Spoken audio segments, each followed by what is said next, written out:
Hi, we're here. I have no idea what that is. I'm clicking whispers, and that's what's coming out. Well, geez Louise.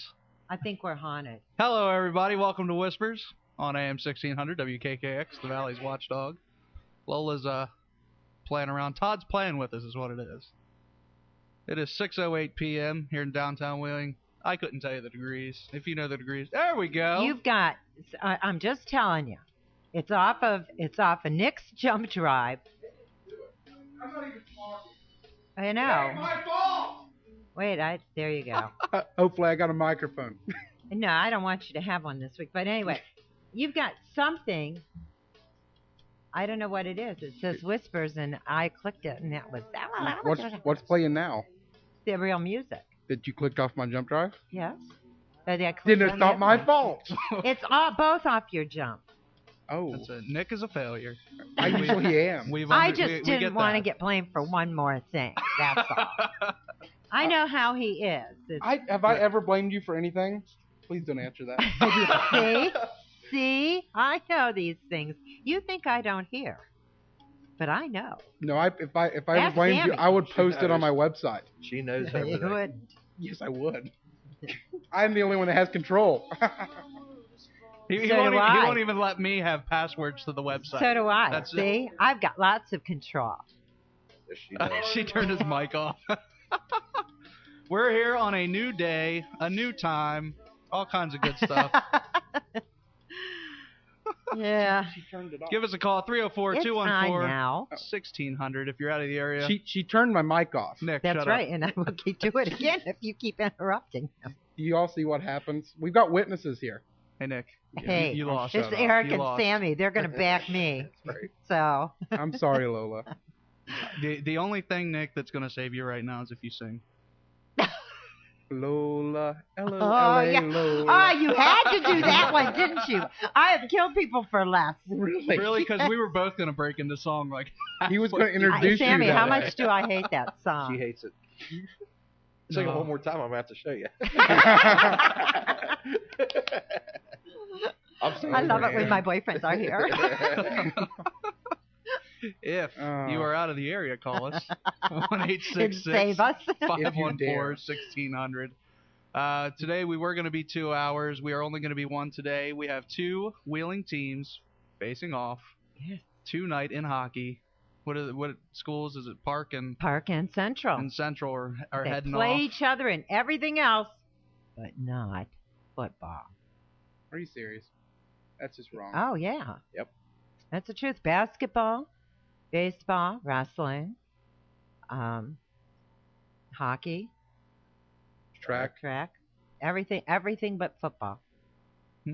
I demand football. Everybody else does too, and for So it some don't matter, reason right? they won't do it. Should be the first game of the season. Yeah, it would be fun. I don't watch. Give us some catchy name. Yep. You could sell it. First or the last. Yeah. One of the two. Ooh, last would have playoff implications. Yeah, that's why it'd be nice. Yeah. They're not into sports. Yeah, I don't as know you can sports. tell. As you Jordan can tell. doesn't even know what football is, but you know. It's soccer, right? Yeah, Isn't yes. that how the Look, Eric's Europeans running say out. it? On that remark, Eric is running out. all right, track is fun though, Eric, right? Okay.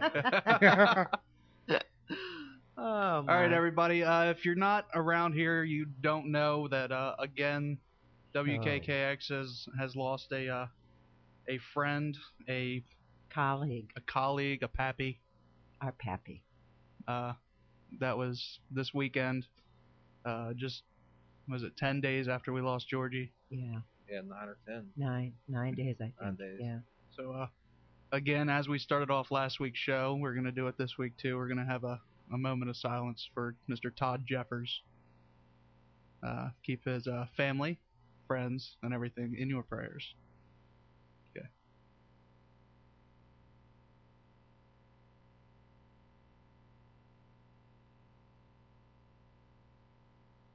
Okay, thank you. Can I just say, I don't want to do this again next week. I Huh? I do not want to do another moment of silence next week. Believe I me. am tired of it. It's irritating. I mean, because I just don't believe. You know, it's one of those. It's hard. I mean, It's it really surreal. is. It is. It's surreal. I would never have put money on that. It was Yeah, it was like Too much. somebody called during the morning show Monday and said it was like getting knocked down. Then as soon as you start getting back up, you That was my. get kicked. Was that you, That was Sammy? me. That was you. Yeah. He remembered that. It was. I remember you, Sammy. Oh, but it's the truth. Booted in the It's- nads and getting up and booted again. I wasn't gonna go. My grandma listens to this show, Sammy. She'd agree That's a with good it. version. That's a rated R version. All right, everybody. We got the pen trip coming up here soon. If you have said you were coming and we got you a spot reserved, we need to get your money in as soon as possible. You so coming you with can us, Sammy? How much we need? $45. You coming? Yeah, well, All right. Sammy's in. We're iffy right now on people who are paying because if you're not paying, we're going to open your spots back up to give to somebody else. when are we going so down that's with it. It's When is May 22nd. It's a Friday night.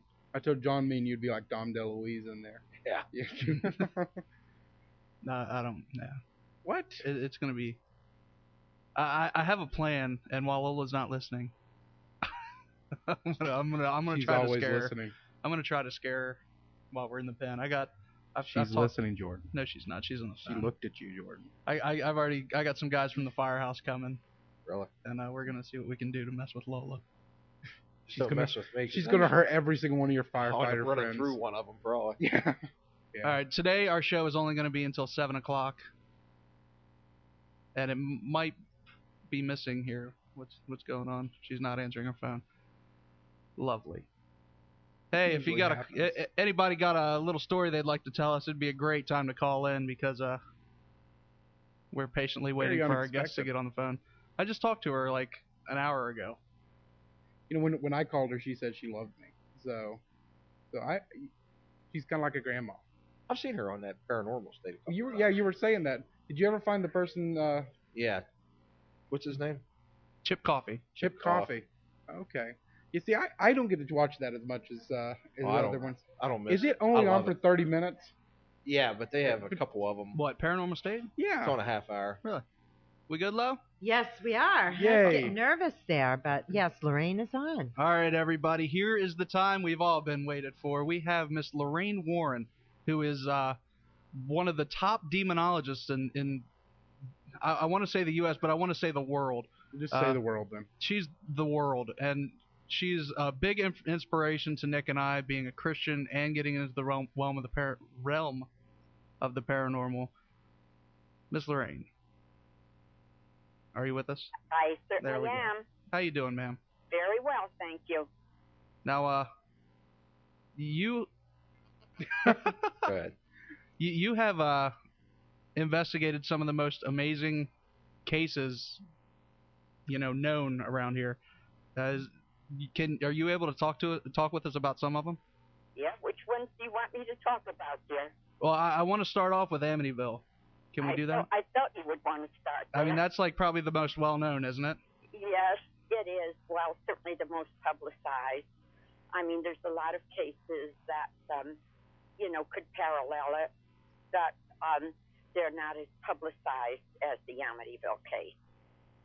How did you get involved with the Amityville case? We were contacted by Marvin Scott from Channel 5 News in New York, and he had said on the phone that that we were at a university in New Jersey where we were speaking, and that we were involved also at the same time that we were on campus with a haunting that had taken place there in one of the homes. And he said, I was very impressed with how you handled it. He said, we have a case that a family were all murdered in this home. And then a matter of a year later, a young family moved in and fled after 28 days and never returned to the house. And he said, our viewers would like to know what exactly was wrong with where the house was concerned. And so Ed and I had contacted part of our team and had gone down to do the Amityville investigation. We were really not aware of all that had really taken place in that house. For one thing, Ed and I were on our way to West Virginia, to the university in West Virginia. And when we got on campus, we were informed by the dean of students who came to our hotel room to tell us that we didn't have to lecture if we didn't want to, because Ed's mother had passed away. Oh, wow. And so that Ed's mother had actually passed away at the same time that Ronald DeFeo murdered every member of his family. And which was, I don't know what to say about it. It was bizarre. Yeah. Now, what did you guys find with that? Do you think that there was some kind of connection between the DeFeos and can you just? No, the DeFeos had nothing to do with the haunting. What had occurred?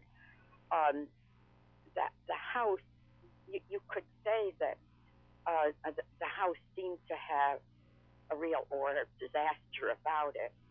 But Ronald DeFeo, well, let me tell you how bizarre, then you can better understand. Okay. Ronald DeFeo murdered every member of his family in that house with a high-powered rifle.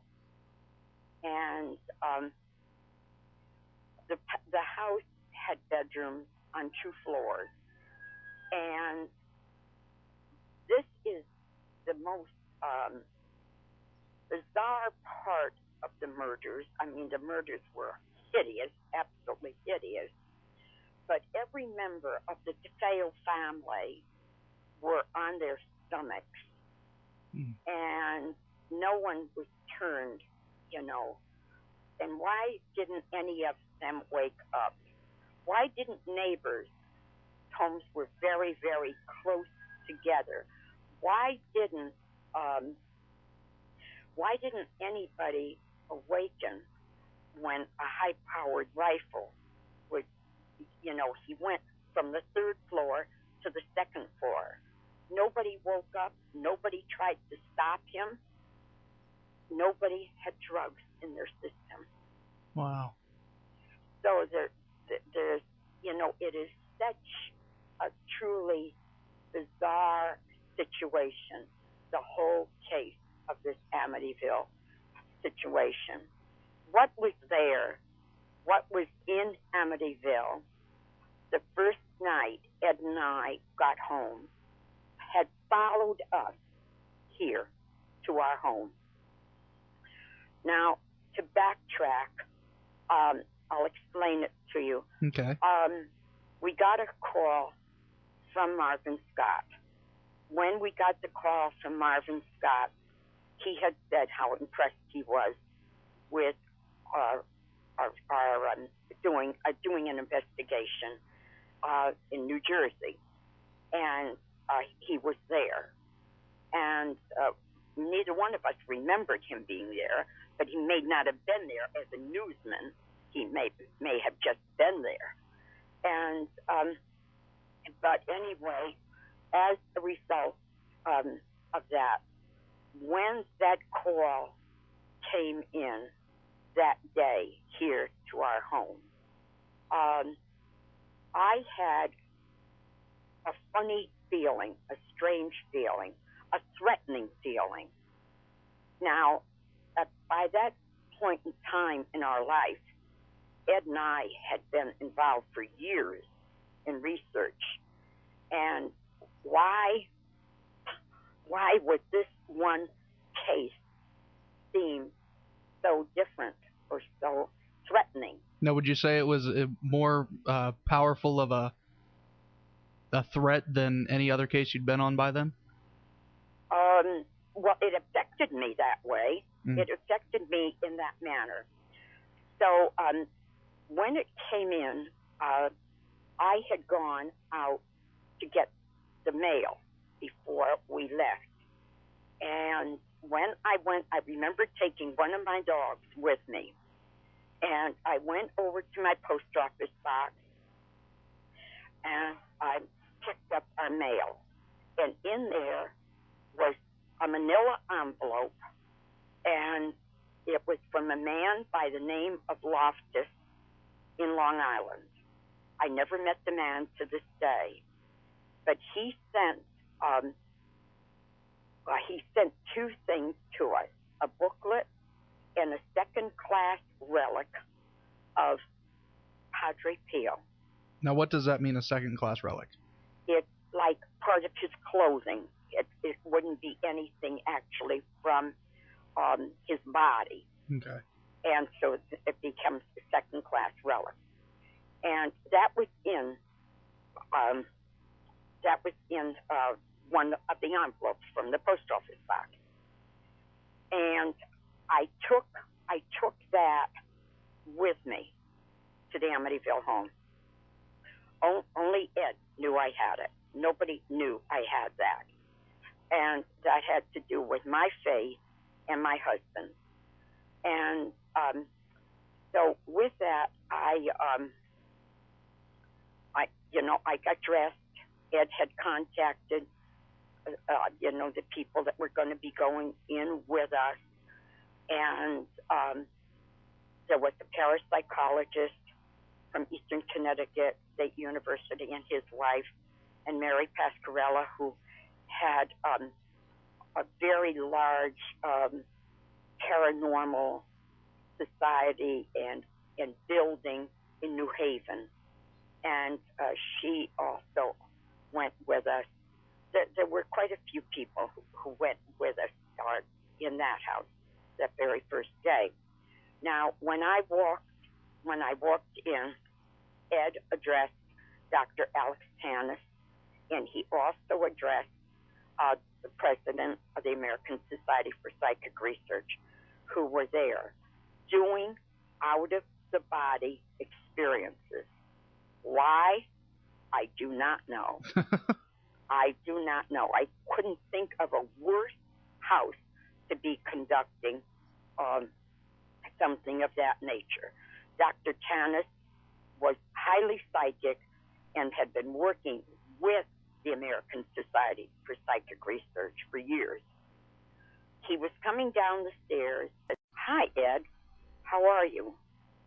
Ed said back to him, "What did you find here?" He said, "I came across the worst, how did he put it? The worst level of evil I have ever experienced," is what he said to Ed. Mm. With that, I started to walk around while Ed was talking to Dr. Tanis, and I'm trying. It's awful. I can't remember the president of the American Society for Psychic Research. I can't remember his name right. We can call him Phil. Well, I can't remember his name right at this given time. Anyway, I walked around, and I remember what a horrible, sad, depressing feeling. I mean, you're looking at a home that somebody just walked out of with their children and their pet dog. I mean, there were dishes still in the sink. Yeah, they didn't take anything at all with them, did they? They didn't take a thing but their children and their dog and the clothes on their back. That's all they took out of that house. What exactly did they say happened? What was their, Oh, the things that happened were, they're so bizarre that it's unbelievable. I'm telling you what happened to us. Oh, sure. Sorry. Anyway, as a result of this, before we entered the house, Ed picked up a key, and Ed and I met George Lutz at a pizza parlor. That is as close as he would come to the house. He wouldn't come any closer to the house. And Kathy did not come at all. So Ed said, Mr. Les, tell me, what is it that happened in that house that you had to flee it? You know. Ed said, no, sir, I don't know. He says, you know. And he kept repeating that.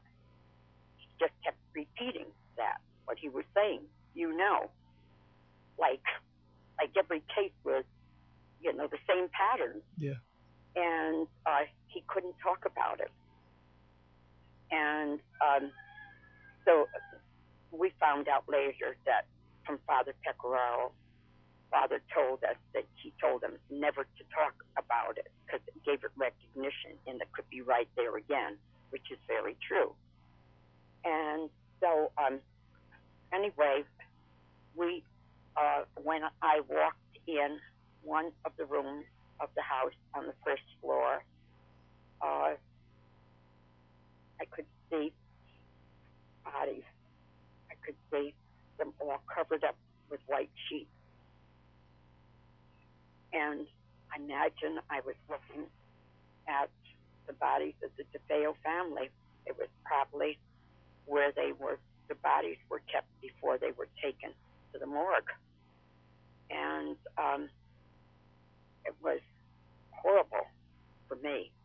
And I took that relic in my hand without anybody knowing what I was doing and asked Padre Pio for protection. Photographs were taken of me in that house, and it shows Padre Pio looking directly at me in that house. Now that photograph, Ed used it in Akron, Ohio, at university, and he got bad press and said it said that he showed a picture of a man that looked like a priest. Ed said, I'm going to take that out of our presentation, and until we can document that, we can't use it. And I felt bad. I felt really bad about that. And so I prayed to Padre Pio. I said, if that is really you in that photograph, I need to know more about you. I need to prove and document that that is really you looking at me or protecting me or helping me, however I said it to him. And with this, we left Akron and we were on a cross-country tour, a university tour. I'm still doing my university touring. And but my son-in-law is working with us. We're working together. Yeah. And so we were out now on the West Coast, and we were going to be lecturing in La Jolla. And we arrived on the West Coast on a Saturday, but weren't lecturing until Sunday night. So we were staying with these friends in Beverly Hills.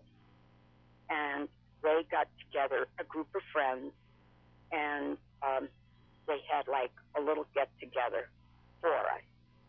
And that night, Ed and a couple of the men wanted to take Ed to some location to show him something. And in the morning, for Sunday morning. And this man, who was affiliated with ABC television there in the Los Angeles area, had asked me if I wanted to go to Mass with him on Sunday morning. And I said to Ed about this man asking me. He said, go ahead, hon, because I'm not going to be going to Mass until 11 o'clock. So we were walking out of church. We went to the Church of the Good Shepherd in Beverly Hills. We're walking out. Remember, I do not know this man. Yeah. He doesn't know anything about Amityville. He doesn't know anything about Padre Pio. Doesn't know anything about any of that. And he says to me, "Did you know Padre Pio?" And I thought, how bizarre. Why would you, to myself, I thought, why would you ask me that? And I said, I knew of him, sir. And I said, why did you ask? He said, because there was a priest at a Cilician school for boys that's down the highway, not far from where you are going to be lecturing this evening, your husband said, in La Jolla. So I said, it's a priest who served with Padre Pio, did you say? He said, yes. And so I got back to the house, and Ed had come back already, and I told Ed. And so I said, do you think that's the answer to my praying to him and asking him to help? So anyway, I called that school and spoke with that priest.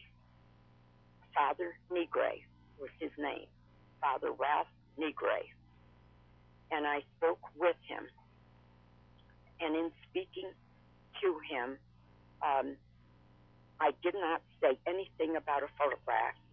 I asked if he could see us, that we both had great faith in Padre Pio, and we would love to meet him. And so he said he had time for us that afternoon.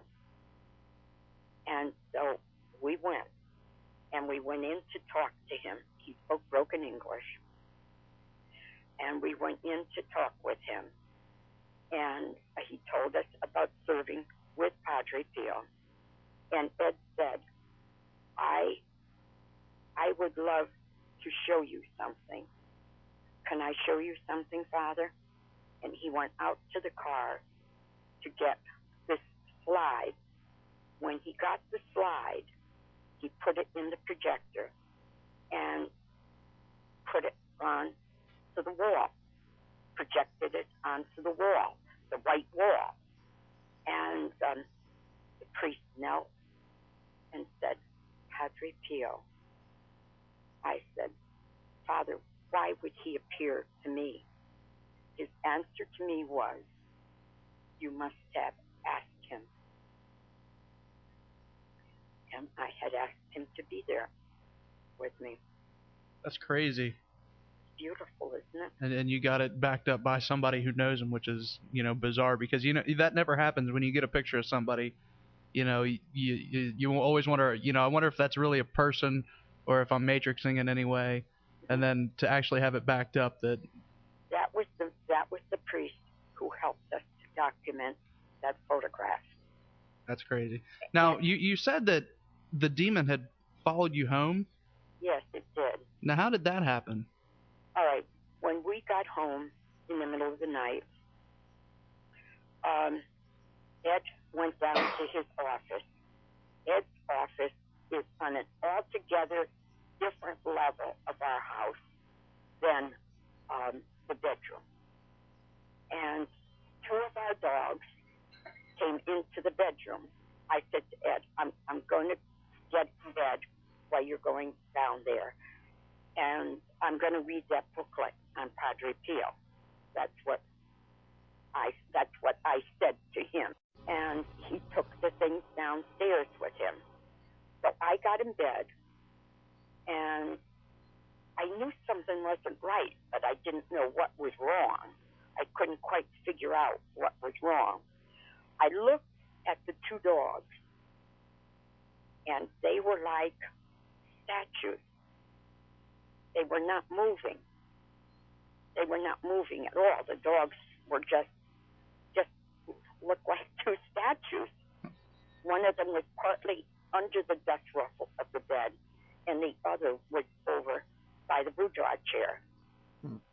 And then all of a sudden, I heard this noise, a real strange noise.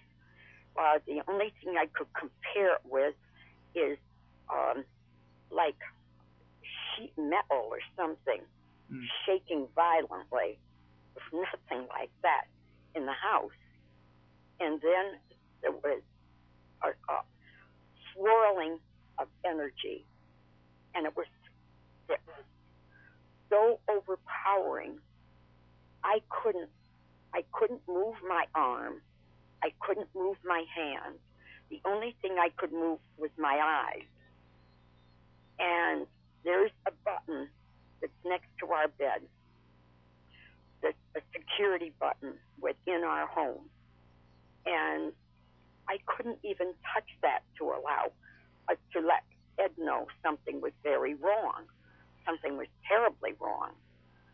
And then with that, it came up the stairway from the lowest level of the house. It came up the stairway from that room that is a conference room, and my office is right off that. And then there's a long passageway where Ed had gone to go out to his study and his office. Mm-hmm. And so it came from that level, and that is the darkest area of the house, and the area of the house where the energy, I guess, could build up. It came up the stairs into the dining area, into the living room, and then up onto the level with the bedrooms. And when it got to the doorway, it was hideous. It was massive black form, massive, took the whole doorway. Really? Yes, in my mind, I'm saying, in the name of Jesus Christ, I command you to leave and go back to where you came from. All of a sudden, my hand is released. When I said that, I made the sign of the cross, and it was like, I just never know how to quite explain it. Like, it like the energy just wound up tight and went flying out, and I believe that it went right up the chimney of the house. Now, it isn't minutes, it's seconds. Ed came in the bedroom. He didn't come through that passageway. He did not come that way. That is where I think that thing came from, because that's where the vibrations could build up. And what he came out the back door of his study, up the steps, onto our deck, came in and laid on top of the covers next to me and put his hand on my hand. He said, "Hon, you have no idea what just happened to me." Huh. He said this? Ed, my husband. Yeah. Now, he was in a different part of the house, in other words. Altogether different part of the house. Exactly. Okay. The I see. extreme, to an extreme away from me. Now, do you think this is the same demon, or Yes, it was. Are demons able? I guess they would have to be able to manifest themselves in multiple places at once, or? Yes. Okay. I've never been too familiar with that. I mean, can you give us some information, I guess, on, what exactly? I mean, is there any smell when a demon's there, or the physical? I hope you never experienced I hope that. not either. Me too. I hope you never, ever. I mean, Ed and I, remember, have worked in the area of paranormalology and demonology for many, many, many, many years. We have worked with Buddhist monks in the mountains of Japan. We have worked in Australia. We have worked in Canada, throughout the United States, and we have also had 27 years that we were traveling to the United Kingdom, where we were very, very involved. In fact, the last time we were there in in the UK, we became affiliated with the University of Edinburgh, which has received the greatest grant ever given for the study of this work. And but then Ed collapsed soon after that, and we were never able to. I haven't been back. I haven't been back since I've lost Ed to the UK. I have continued my work, and our work, and carrying on his legacy has been extremely, extremely important to me. I understand you're on Paranormal State a lot. Yes. Yes. Can you tell us something, about that that organization? Why did you choose to actually be a part with them? That's a very good question. Out of almost 40 years of research, of 40 years of university work, there's far more than 40 years of research. Out of 40 years of university work, we had never allowed ourselves to be actually affiliated with any particular university. We taught at Southern Connecticut, but never affiliated, to that extent with any group. And I was very, very impressed. Very impressed with Ryan. And he asked, this was soon after Ed's passing, and he put together a presentation. Every university that Ed and I were affiliated with did great honors to my husband. I don't want to get into that because it's very emotional for me. That's okay. I understand. And so I was very impressed what he put together, because I didn't know he was doing that. And as a result of that, he asked Tony and I about actually going in on a case. Tony wasn't able to do this one particular case, and I didn't know. I had to have a clearer picture of what they wanted me to do. So when I got to this home where they were investigating, and I was picked up at the railroad station and taken there, and I knew I was going to be there for a few days, I said, I would love to work with you, but there's only one thing that we have to get clear, and I don't know how you feel about it. And so I said, what we have to do in each and every case is bring closure. Ryan said, that's easy. I said, no, it isn't, Ryan. It's the hardest part of the work, is bringing closure. Now, can you explain that for those out there listening that don't understand what closure is? Closure is having church-affiliated people, priests, ministers, rabbis, whatever, to come in and bring closure to the case. It isn't easy. People are moving further and further away from organized religions today. Yeah, definitely. We go into homes and ask, what are you religious?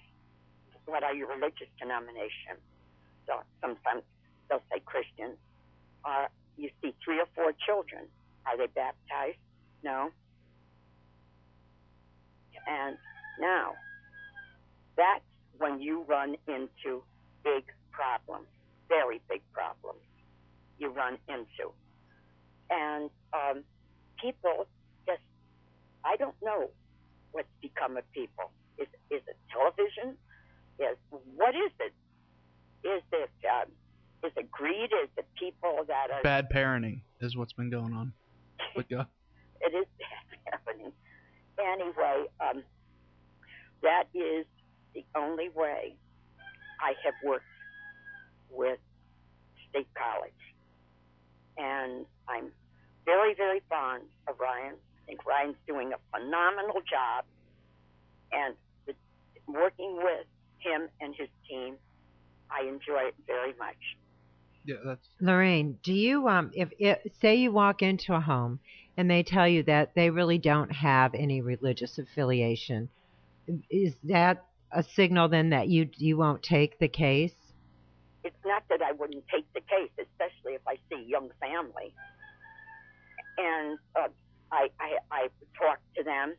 I have, in certain cases, asked clergy if they would come in and try to help the family. I asked them what it is. Mm-hmm. You know, I mean, were they brought up as children in the Protestant faith, in the Catholic faith? You know, Yeah. are they Muslim? What faith were you? I mean, at one point.